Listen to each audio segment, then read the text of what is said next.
demand sing recommend tauba haibasi constitution na piba kanglon gi matung ina lakani khemchan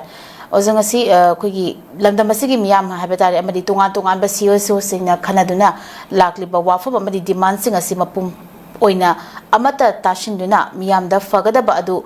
kogi recommend tauba haibasi India gi constitution na piriba kanglon singi matung ina taugadabani haina chief minister na ngarang phongdokre ba wafam se khogi demographic profile of Manipur gi matangda Manipur lenga ki home department amadi Manipur state population commission anina sinduna numit nini chuna chathaba seminar habatare consultative meeting kam seminar hodokpagi thormasida ngarang chief minister na phongdokre bani habatare oza samatang se oza yam chukme khogi seminar phongdokre ba so akoi thaganingi go thaganingi habade hoji Manipur se karam film de leige ga haibisi akoi Manipur gi leide ba khogi lenga sashan paibiyal chief minister horoga ba control minister Mayang hut or MLA sing adagi khogi lantam sira leide ba khogi akhang hai academic sian ko adagi puwari suba ko historian loi mayam no khoi khange bo Manipur karam film de leide ge habi akoi khange bo hoji or ba Manipur leide film di Manipur se akoi da hoji akoi Manipur khogi illegal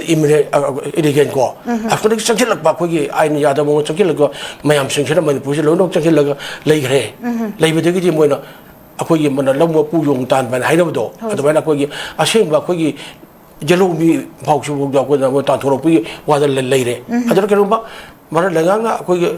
yungkok thigini ko success to gni hari ba sei tong thok ni ko tong thok do ado akogi Manipur so ki kutara nu e ba ado boje Manipur ore film siradi mara langa na khara wakan khanda ba tai ba haida Manipur hoji sai uma kha se ko lan thok to lei re bani akogi yum kaya mai tharok do ta thok ki dana ke changja pum to lei re bani akhalamni chusan pura le ma te yum phau da kogi punok bulldozer to ru tem khaira ga lampa oi re bani asugum ba ore ba film masida kogi se ko handa ki kanugi agas ki tangtra te haben oi ngoni adugi kogi yungkok thiba ho guna haben ba yungkok thiba ho wa haben yum chang ga thidor bani ra ka kong sai dra mak sam sa gi ba yum ho ro dra ba ko ba yum le phum do da bulldozer tem khaira ga lampa uthur krone ba sumbagi oi re film masida di akoi kamai to mi ko thi ga do no ado chi gi mang dari NRC da hana to biu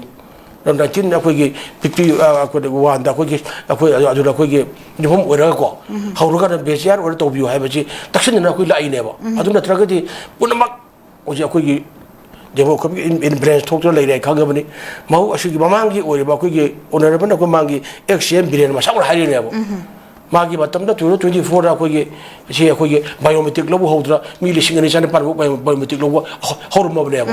aduna Manipur di ma sa ma hai ne Manipur singi lam di uwa oina hawul tre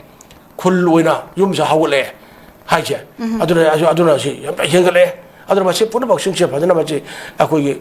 NRC hana taru kana kadowno adu tawro haira kana to gudabni haina ko ge Manipur gi tongan ba ko ge lupsing ko mayam ko ge ZF di amaga ne go chachili mayam si ko yam chumme ba adu ma sigi kholau se mayam he lauro baga bar laga na ba se ko ta ga damne ko bar laga ta bi ge ta ra bi to ke dai Manipur laga na ko me si ho ga damne ba adu na ngara ko thing na du gi dam ko ge phammi ba bi pam pang tu se khandari se yam phai 아 카나바 저기 거기 막 피플 오이바 막 아주디 방나바 거기 호르게 잡네 봐 아들 호역티 만에 붙을래 봐 만에 프로그램 아들 매 보는 방때 오지 NRC 도대기 망다 거기 뭐세 거기 미국 중국 TV 거 버체 죽라 야로 해비 랩 내게 해 봐 아들이 핵 마시기 만에 프로그램 아빠 뭐지 핵 이게 마요 타고 똑따라거디 아쪽바 거기 라 이랑 아마 락버기 film 레이돌이 봐 그기로 하지 만에 프로그램 만에 방 만에 가는 거 동전이 이렇게 에메겐 매 가도 그치 아시 뭐 이제 people gal tau si abja chuba kongthang ne ba masi mar ki atopa state hai go Delhi de ore su go ade Maharashtra ore su Gujarat ore su amu to muja ningo ye bo mai ma ko ya ji adu si ko de chap ta si thok to na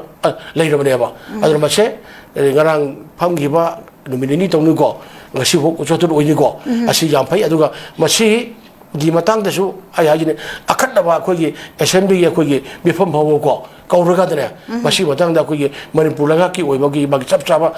mayam ko gi la ga ko gi emulation mayam amat to lo ga da bar da ga ta ba khagan ba chu me ba adu na tra gi ko ya ra roi adu na ni Manipur gi hujik ki jumda ngona ka da gi ba 이레겐 이미레겐 각다는 거나 군다선이나 레실레이 하비르기니 머니푸르가 품 색점 두가라거나 이는 테리토리 폼 없고 하 아주 시험나 봐 거기 뭐나 하우르기랑 뭐다 립티시 시커리기로 해보내고 만 이제 집에 별로 안 맞잖아 머니박 머니 두가 이게 해로해 봐 머니박 머니푸르기 그 동안 뭐기 남편이 뭐다 한게 해로해 봐 아주는 저 이제 집반다 봐 여러분이 더 버싱이잖아 머니푸르 정신 기부되게 아주 시도고 도리네 봐 아주 마마게 내가 매한 버릇 쇼벨라에 쇼빌라에 소비생도 그게 거기 잡잖아 강에 강인데 소비생도 그저께 오래전에 아시나 싹 잡잖아 좀 통로먹이야 거기 뭐기 볼트겔 윌과 마리박 뭉시바 내는 거 아니 마리박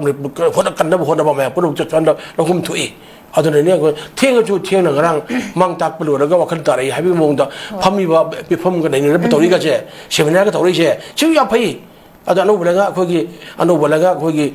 시기 시주 타겟이 아니니 아도 안오블라가 때 하리바 거기 그냥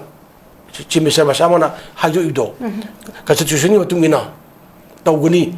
아주 이게 바르다가 저거 라루까니 하이기 하이리 보고 아두부